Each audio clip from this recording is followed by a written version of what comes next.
जळगाव जामोद येथे उभ्या ट्रकला भीषण आग. नागरिकांच्या सतर्कतेमुळे मोठा अनर्थ टळला, मात्र ट्रकचे मोठे नुकसान.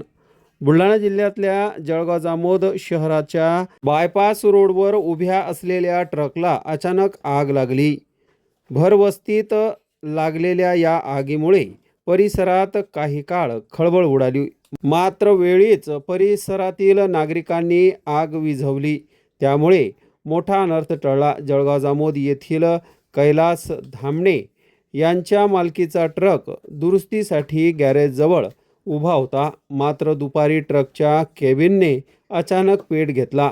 ट्रकमध्ये मोठ्या प्रमाणात रिकामे कॅरेट ठेवलेले होते. आग लागल्यानंतर परिसरातील काही नागरिकांनी प्रसंगावधान राखून कॅरेट बाहेर काढले. यामुळे आगीचा प्रसार रोखण्यास मदत झाली आणि संभाव्य मोठे नुकसान टळले. दरम्यान उन्हाच्या तीव्रतेमुळे आगीने झपाट्याने रौद्र रूप धारण केले होते.